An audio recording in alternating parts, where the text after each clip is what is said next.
जय हिंद दोस्तों and welcome back to Upshare India. आज के दिन हम लोग डिस्कस करने वाले हैं निफ्टी के लेवल्स के बारे में। थोड़ा सा पॉजिटिव मोमेंटम हमें देखने को मिला है over the past few days in Nifty and bank Nifty also. तो हम लोग इसके बारे में डिस्कस करेंगे कौन कौन से स्टॉक्स जो हैं वो अभी वर्क कर रहे हैं या वर्क करते हुए दिख रहे हैं। हम उसमें उसके बारे में भी डिस्कस करेंगे एंड उसके साथ साथ ही हम लोग ये डिस्कस करेंगे कि कुछ आईपीओ बेसिस के बारे में जो कि बहुत ही एक्साइटिंग होने वाला है, जिनमें काफी अच्छी इन्वेस्टमेंट अपॉर्चुनिटीज हमें दिख रही हैं and we have been investing in them also. So let's start with the video, starting with general market conditions. Nifty 50 की अगर मैं बात करूँ तो Nifty 50 का मूवमेंट काफी अच्छा रहा है over the past few days. It has been in the positive momentum. Still, I would say the overall trend is in the sideways direction. तो यहाँ पे आप देख सकते हैं डबल बॉटम आउट पैटर्न आपको देखने को मिल रहा है, जो कि हमने पहले भी डिस्क्राइब किया था। उसके बाद हमें एक पॉजिटिव थ्रस्ट देखने को मिली है। ऑल्दो ये 50 सिंपल मूविंग एवरेज के आसपास जो है ये काफी कंसोलिडेशन देखने को मिला है विथ लो वॉल्यूम्स। अगर यहाँ से भी कल के दिन हमें ब्रेकआउट देखने को मिलता है then it is a positive sign. And उसके साथ साथ ही अगर ये 25,250 के लेवल को जो है वो ब्रेक कर देता है with decent volumes, then this might be in a good up trend also. So this is with Nifty 50। हमारे जो सपोर्ट और रेजिस्टेंस लेवल्स हैं that are intact. The support level is 24,400 and the resistance level is 25,250. तो ये levels आप लोग mark करके चल सकते हैं और इसमें देख सकते हैं कि इन द पास्ट ऑल्सो इसने काफी अच्छा हमें सपोर्ट और रेजिस्टेंस दिया है। हमें पिछले पीरियड का डेटा देखें तो यहाँ इन्हीं पॉइंट्स के आसपास जो है हमें मेजर सपोर्ट और रेजिस्टेंस देखने को मिला है। So that is one thing. उसके साथ साथ हम लोग एडवांस डिक्लाइन रेशियो भी देखते हैं, जिससे हमें पता पड़ता है कि ओवरऑल मार्केट का जो मोमेंटम है दैट इट इज पॉजिटिव और नॉट। तो निफ्टी 50 की बात करूं तो 31 स्टॉक्स ऐसे हैं जिनने पॉजिटिव रिटर्न दिया है, 19 स्टॉक्स ही ऐसे हैं जिनने की नेगेटिव रिटर्न दिया है। Infy and doctor Reddy's lab being the two which have given the most returns, and Infi has given over around 5% returns, and Dr. Reddy Labs has given 3.25% returns in a single day, and the top loser is Trent with minus 1.82% returns in a single day. Nifty bank की बात करूं तो 6 stocks ऐसे हैं जिनने positive return दिया है, 6 stocks ऐसे हैं जिनने नेगेटिव रिटर्न दिया है। तो ओवरऑल 50-50 का रेशियो इसमें मान के चलता है। सो IDFC Bank being the top gainer with 1.74% returns in a single day, and IndusInd Bank being the top loser with minus 0.61% returns in a single day. अगर मैं मिड कैप की बात करूं तो इसमें 53 स्टॉक्स ऐसे हैं जिनने पॉजिटिव रिटर्न्स दिए हैं, 46 स्टॉक्स ऐसे हैं जिनने की नेगेटिव रिटर्न दिए हैं। Tata communication being the top gainer and Glenmark is also one of the top gainers with 3.14% returns in a single day. उसके साथ साथ ही पेटीएम की बात करूं तो it has given minus 2.71% returns in a single day, being the top loser in the mid cap index.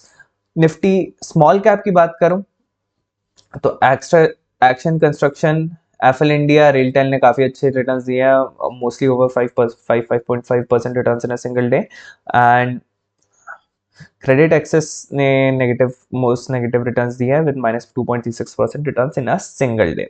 So Nifty small cap में भी जो था आज का रेशियो 50-50 था। ऑल्दो हम लोग निफ्टी स्मॉल कैप के इंडेक्स की बात करें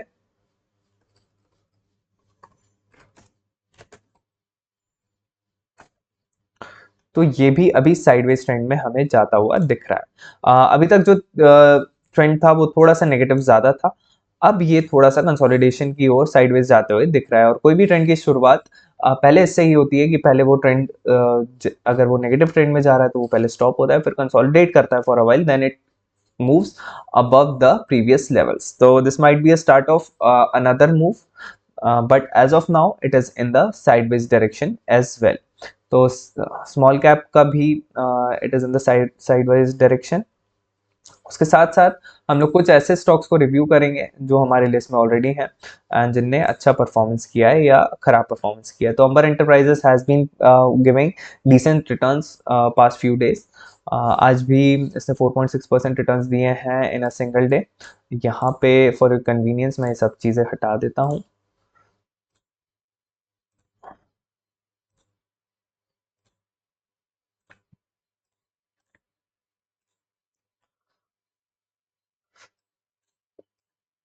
एंड लास्ट ट्रेडिंग डे पे बेसिकली इसमें क्या हुआ था कि 50 सिंपल मूविंग एवरेज के आसपास से ये टच होके वापस की तरफ आज मुड़ा है।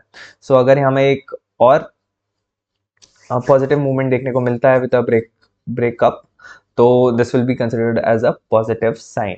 उसके साथ साथ ही कोफोर्ज लिमिटेड ने भी अपने डिसेंट रिटर्न्स दिए हैं for today with 2.06% returns in a single day, but ये it the stock particular stock is still below 50 simple moving average. इसके ऊपर अगर आता है then we will consider buying this particular stock. आज का जो टॉप लूजर है that is Shilchar tech limited.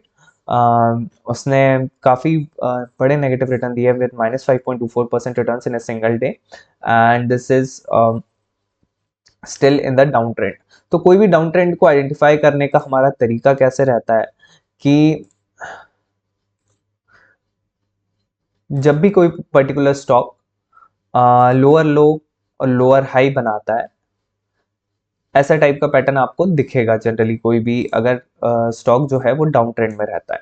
तो कोई भी स्टॉक अगर डाउन ट्रेंड में रहता है तो ये लोअर लोअर लो हो गया और ये लोअर हाई टाइप का फॉर्मेशन फॉर्म करता है। तो इसमें भी सिमिलर पैटर्न हमें देखने को मिल रहा है and this is clearly in a down trend, so we will avoid trading or investing into this particular stock. If it moves above 50 SMA and shows consolidation or a positive sign, then we might be interested in taking a position in this particular stock, but as of now we are not interested.